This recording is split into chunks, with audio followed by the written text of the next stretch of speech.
Halo teman-teman, ketemu lagi setelah berapa lama saya tidak mengunggah video untuk channel ini, Astrologi Mermaid. Selamat datang di channel ini.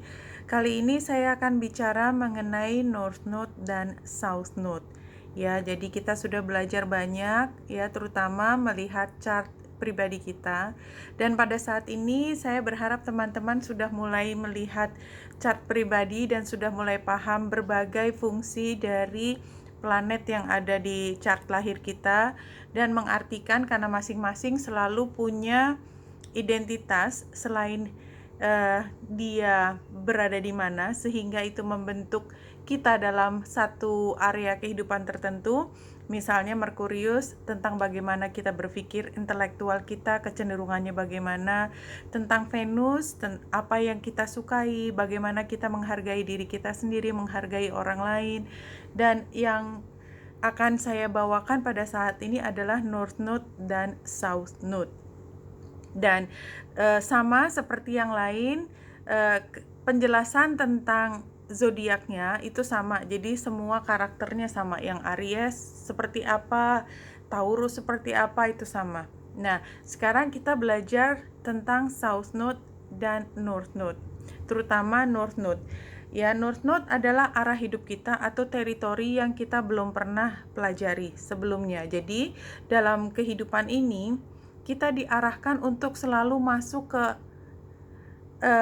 teritori tersebut yang buat kita adalah sangat menantang, sukar, tetapi mau tidak mau itu adalah panggilan hidup kita. Karena kalau kita lihat, kita assignment-nya ketika kita lahir ke sini adalah untuk mempelajari hal tersebut, ya, ujiannya di situ, dan akan sukses, akan lulus kalau kita sudah belajar di area tersebut.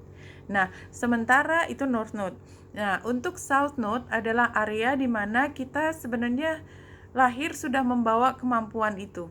Jadi ada orang yang punya bakat tertentu itu karena ada sesuatu yang memang sudah ada di chip kepala kita, udah ada di dalam diri kita.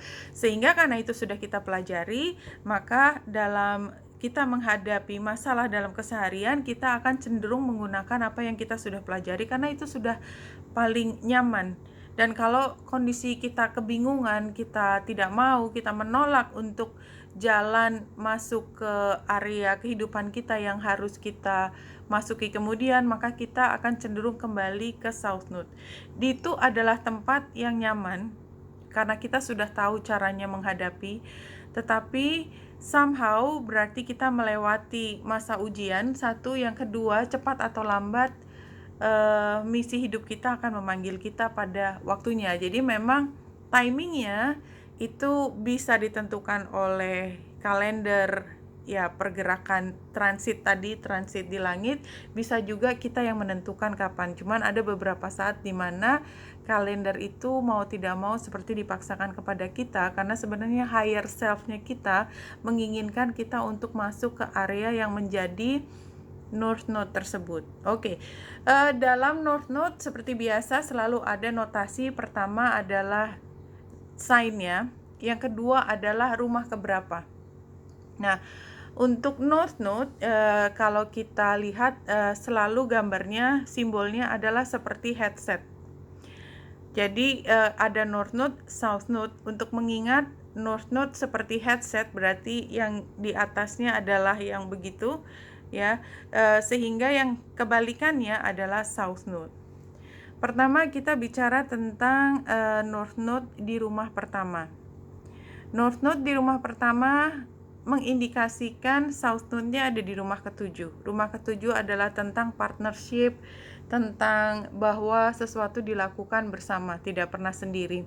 Dan oleh sebab itu kita cenderung untuk teman yang North Node-nya ada di rumah pertama itu akan mengambil keputusan cenderung menyerahkan kepada orang lain atau mencari kesepakatan atau mencari titik tengah antara dia dengan orang lain.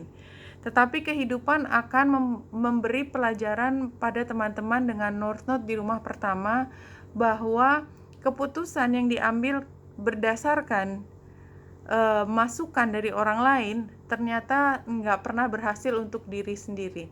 Jadi entah kecewa, entah tidak berhasil, entah kemudian belajar bahwa ternyata saya bisa melakukannya sendiri, itu adalah ujiannya.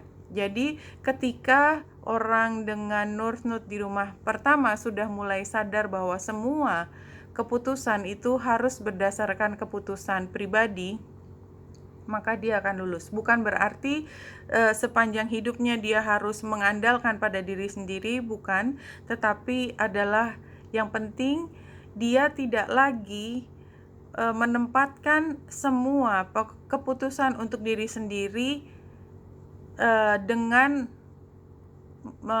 mengandalkan atau memastikan orang lain memberikan masukan. Jadi itu keputusan harus ada di diri sendiri dan itu yang dijalani. Perkara dalam prosesnya dia mengatakan kepada orang lain itu lain hal, tapi pelajarannya adalah apa yang sudah menjadi ketetapanmu jangan sampai itu dipengaruhi oleh orang lain.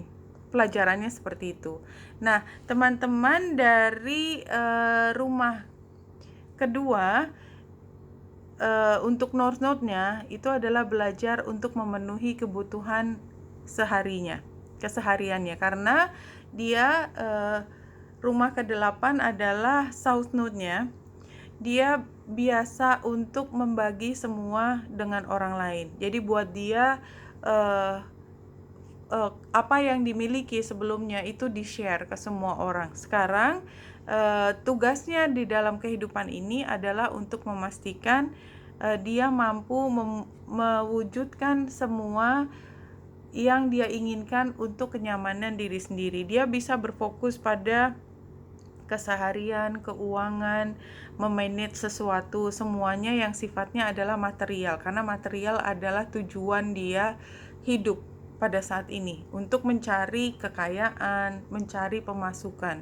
Ya, memang ada beberapa orang yang fokusnya adalah memastikan dia dalam kondisi serba berkecukupan dan hidup mewah. Nah, teman-teman, untuk yang North Node-nya di rumah ketiga, itu tugasnya adalah selalu mempersiapkan sesuatu, belajar sesuatu yang baru dan sibuk berkomunikasi di sini dan di sana dengan kelompok ini, kelompok sana, semua seperti ingin dirangkul.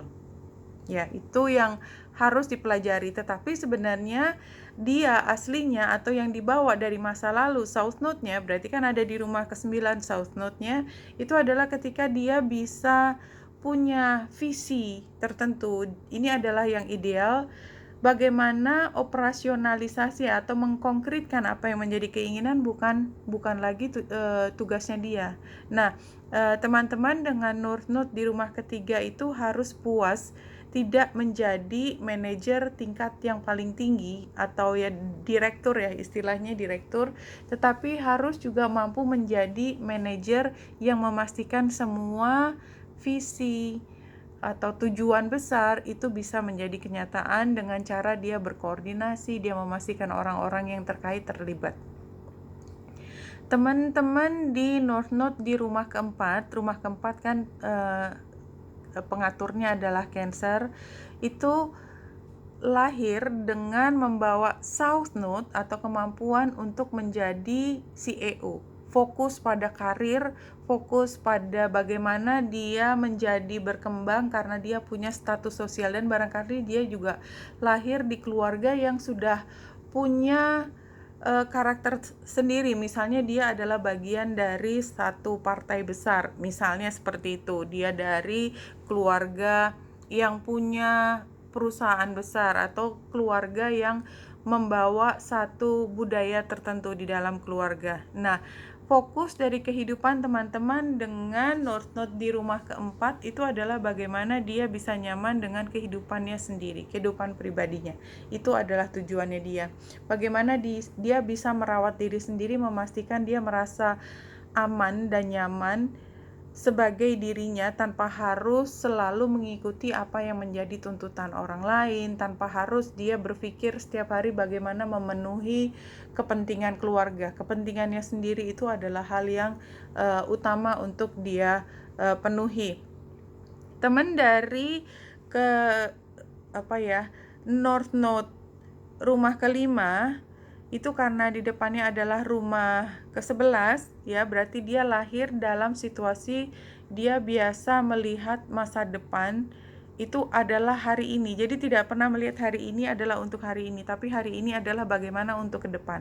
Nah, yang lahir di North Node kelima, dia harus belajar susah payah untuk bisa menjadi happy untuk hari ini tanpa harus berpikir lebih berat lagi tentang jadi besok saya harus bagaimana. Fokus ke hari ini, berkreasi, mengambil semua momen di hari ini, hidup di hari ini, dan memaksimalkan kebahagiaan yang bisa diperoleh pada hari ini. Itu adalah pelajarannya. Dan itu tidak akan mudah juga. Nah, teman dari rumah North Node rumah ke-6 itu belajar untuk lebih fokus ke diri sendiri ya, dan memastikan bahwa dia mampu untuk membuat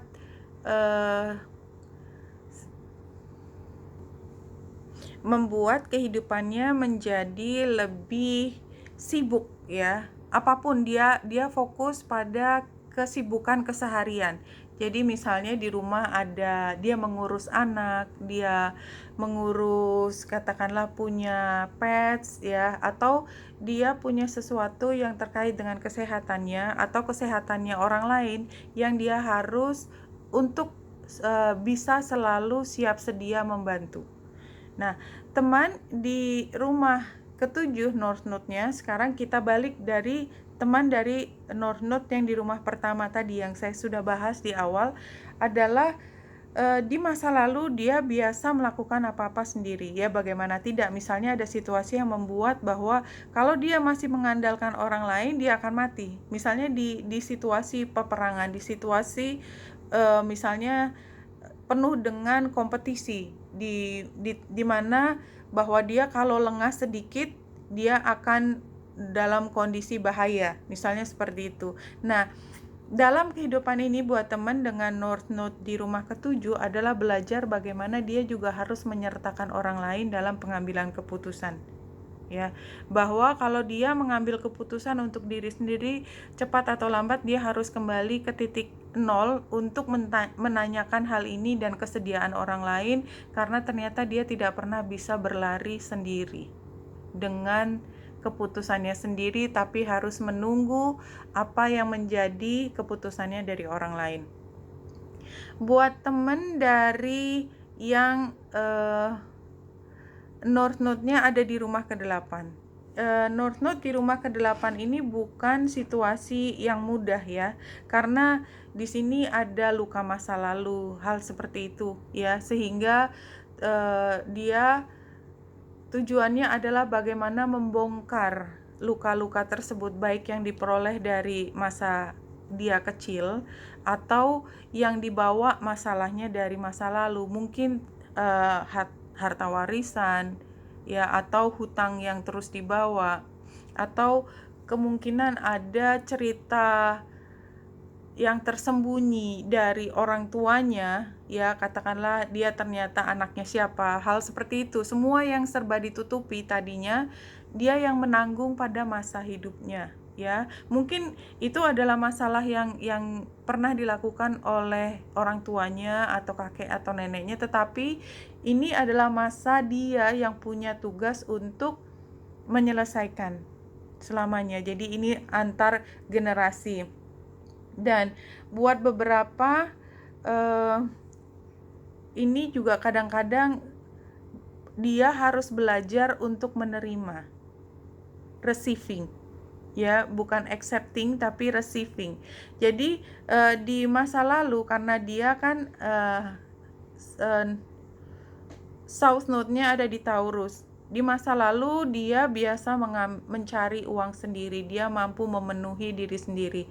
Pada saat ini dia memang terbuka untuk menerima bantuan orang lain, atau apa yang masuk ke dia itu perlu dibagi juga dengan orang lain.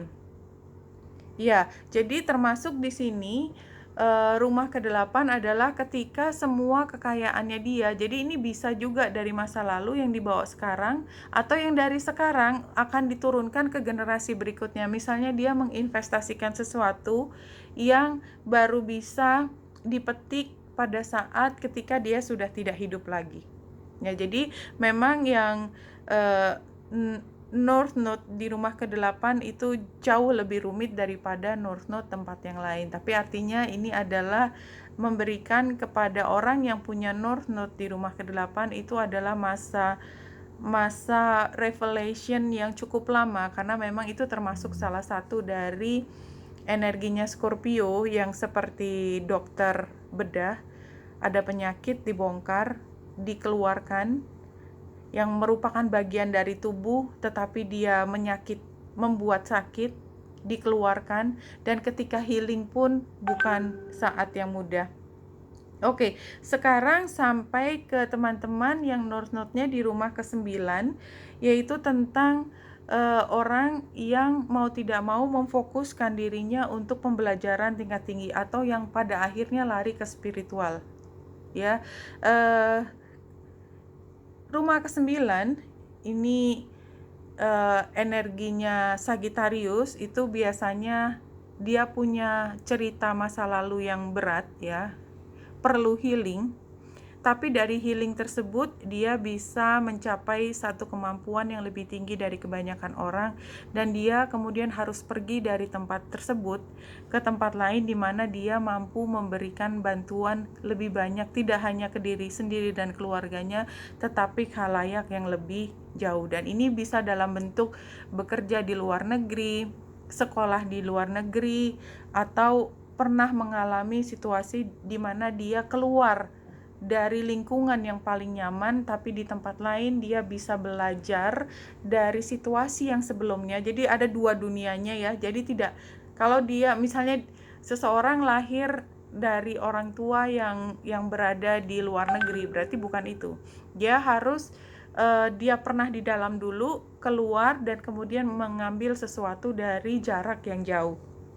Nah, teman-teman yang punya North Node di rumah ke-10 itu kan lawannya adalah rumah ke-4. Jadi dia lahir dengan situasi rumah yang begitu menyenangkan, sehingga dia agak sukar untuk melepas ide bahwa dia bisa keluar dari rumah dan mencapai apa yang menjadi cita-citanya, yaitu sesuatu yang membanggakan, tetapi bukan sesuatu yang biasa dikenal oleh keluarga besarnya. Jadi keluarga besarnya fokus ke keluarga gitu ya. Belum pernah melihat orang itu keluar dari keluarga, memisahkan diri, kemudian dia punya satu usaha sendiri yang besar misalnya, atau dia membentuk satu kelompok sendiri yang punya ketenaran yang berbeda dengan apa yang dibawa oleh keluarganya. Tapi ini adalah reputasi bagaimana dia memperjuangkan apa yang menjadi perjuangannya dia. Nah, teman-teman dengan North Node di rumah ke-11 ya, ini memang fokusnya adalah dia belajar. Rumah ke-11 itu lawannya adalah Leo tadi ya, rumah ke-5. Dia belajar karena dia lahir dari katakanlah keluarga yang memberikan dia satu kesempatan dia untuk manja luar biasa, katakanlah gitu, manja, spoiled, apapun dia bisa happy, dia dapat apa yang dia inginkan. Sekarang belajar untuk melihat semua itu, kebahagiaan itu akan menjadi lebih bermakna kalau dia bisa berbagi dengan orang lain ya. Dia merencanakan semua untuk kebaikan kemanusiaan, tentang nature, tentang alam, menyelamatkan bumi, dan dia kemudian mencari persahabatan dari orang-orang yang sama-sama mau mengorbankan diri untuk sesuatu, untuk tujuan yang lebih besar. Itu adalah teman-teman yang lahir di North Node di rumah ke-11. Teman-teman dari yang chart lahirnya North Node di rumah ke-12 itu adalah tentang menemukan sesuatu. Jadi dia membongkar sesuatu yang rahasia, yang yang lebih dalam lagi. Jadi beda dengan Scorpio di mana di situ ada luka, maka di rumah ke-12 itu sifatnya lebih tidak terbatas ya. Jadi bukan, kalau Scorpio lebih ke intimasi yang ada di dalam diri itu yang dibongkar, maka kalau Pisces adalah ke tempat yang tidak terbatas ya, tidak terbatas. Dan di sini adalah karma, istilahnya karma, mungkin karma agak sukar ya. Jadi ada satu jalan hidup yang dia sendiri tidak pernah merencanakan, tidak pernah tahu, apalagi berpikir akan masuk ke dalam bidang tersebut, tetapi itulah yang akhirnya dimasuki karena itu adalah teritori di mana dia harus mengembangkan dirinya, sesuatu yang sifatnya tidak biasa. Jadi memang, dan karena tidak biasanya, maka dia akan pernah mengalami situasi harus sendiri karena tidak ada teman. Karena dia mau tidak mau harus mengembangkan itu, seberapapun dia menolak untuk mengembangkan kemampuan itu, ide itu, gagasan itu, atau apapun yang baru, karena namanya juga rumah ke-12 ya, masih misteri, maka dia tidak ada temannya kecuali diri sendiri gitu. Dan ini adalah untuk